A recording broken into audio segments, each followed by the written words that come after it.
a gente vai falar sobre soluções aquosas, temos que falar sobre água. Já começamos a falar na aula passada sobre água, e aqui eu trago o que? O ciclo da água, certo? Que é uma coisa corriqueira no ensino fundamental. Vocês já estão cansados de saber o que é o ciclo da água, só que eu venho trazer para vocês com um foco um pouco diferente. O que a gente aprende na escola? Tá? Principalmente no ensino fundamental. Há um ciclo em que a água do mar ou a água dos rios evapora, né? Forma nuvens, essas nuvens precipitam em forma de chuva e essa chuva chega ao solo, esse solo leva essa água novamente aos oceanos e aos rios, tá? Tendo o ciclo perfeito. Na verdade, o que acontece mesmo não é bem assim, tá? Porque como está ilustrado aqui nessa imagem, na realidade, tá? O que a gente tem aqui normalmente? Certo? Cidades. O que a gente pode ter aqui? Cidades. Tá? E esse fluxo de água pode ser que não seja tão assim, por exemplo, nas cidades que se encontram no meio do continente.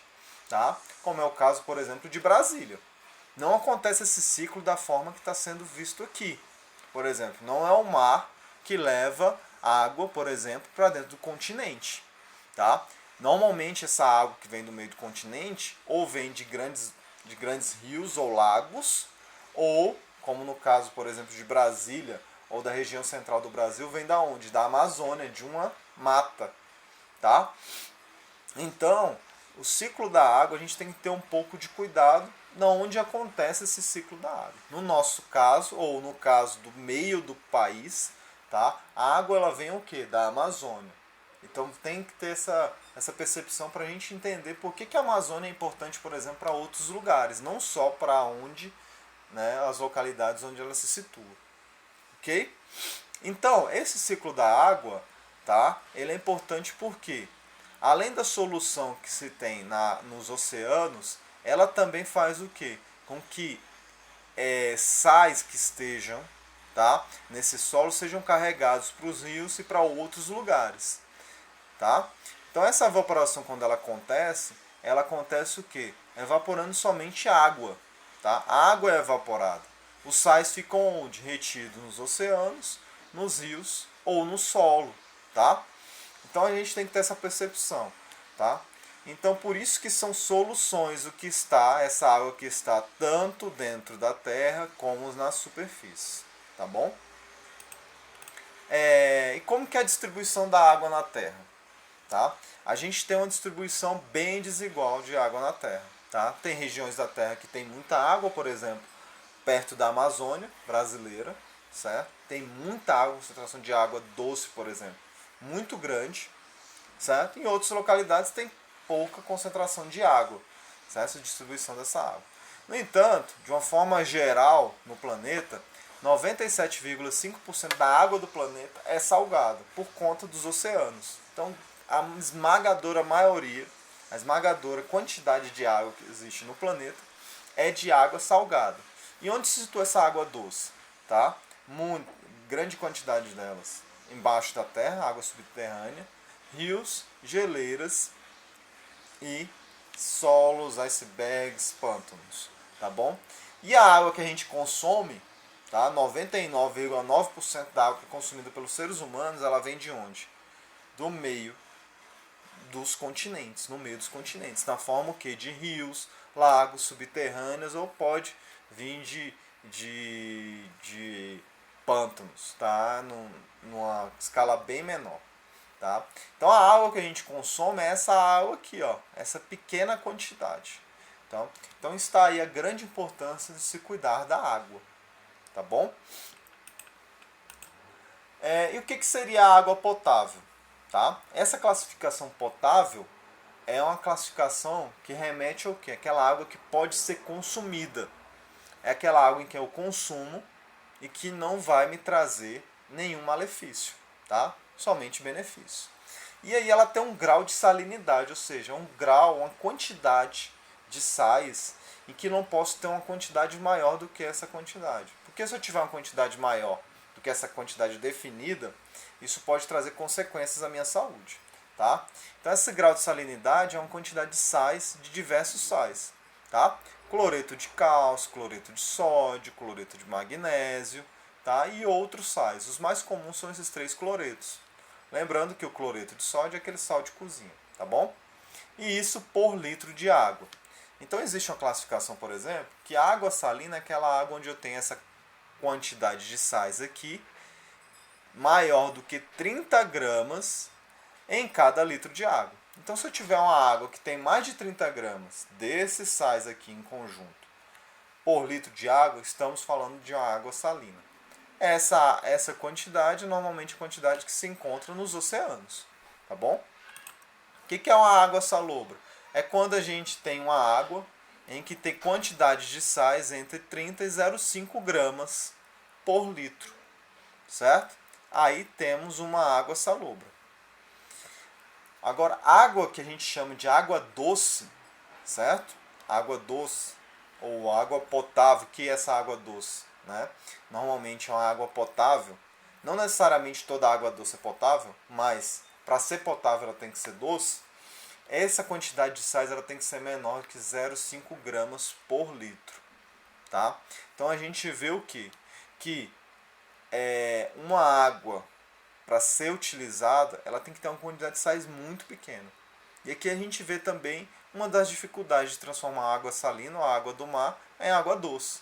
A gente tem que tirar muito sal dessa água. Como já sabemos, certo? Para tirar sal da água, não basta a gente pegar uma peneira comum, tá? Tem que ser um processo muito mais complexo, demanda muito mais energia, tá? Então, uma solução, existe 2 tipos de substância. Aquilo que a gente chama de soluto, que é a solução que está dispersa no meio. No exemplo dado na aula anterior, com os simuladores, tá? O soluto era o sal de cozinha, que dispersava no meio, que o meio era chamado o quê? De água. Era a água em que era disperso esse soluto. Solvente é a própria água. Então, soluto é aquilo que eu adiciono no solvente, tá? Então, toda solução tem um solvente e tem um soluto, certo? Normalmente a gente tenta limitar a definição de um do outro como sendo soluto aquilo que está em menor quantidade em relação ao solvente, tá? Então, o soluto é aquilo que é dispersado, é o que dispersa no solvente, tá? O solvente é o meio em que o soluto é dispersado, tá? Então, toda solução eu tenho pelo menos 2 substâncias diferentes, o soluto e o solvente, tá? Então, a água potável é aquela solução em que eu tenho pelo menos ou menos de 0,5 gramas de sais por litro de água. E a água potável é a água doce que utilizamos. Tá bom? Então, vamos falar um pouco dos aquíferos subterrâneos. Tá? Toda essa água que está aqui são soluções. Uma vez que a água que está aqui chegou por onde? Pelo solo. Então ele arrastou muita coisa aqui, muitos sais, muitas coisas, tá? Então toda essa água que está aqui é considerada solução, tá bom? E aí a gente vê que o que? Quanto mais baixo se está nesse perfil do solo aqui, maior é o tempo que essa água, tá, demandou para chegar. Então quanto mais cavarmos, tá, para fazer um poço, maior o tempo, ou maior a idade, vamos dizer assim, daquela água subterrânea. Então, se a gente fizer poços muito profundos, a gente vai acessar a água que chegou ali há milênios, ou que estão ali há muito tempo. Tá? E isso leva a consequências. Se a gente explorar demais essa parte, essa solução que está aqui, essa água, pode levar a consequências aqui em cima. Uma das consequências é o que? A maioria dos rios, gente, ele uma das fontes dele é a água subterrânea, tá? Principalmente aqueles rios perenes que não secam durante a seca, tá? Então, ele é carregado normalmente por água subterrânea. Se a gente fizer um uso dessa água muito grande, a gente leva o quê? A seca de rios.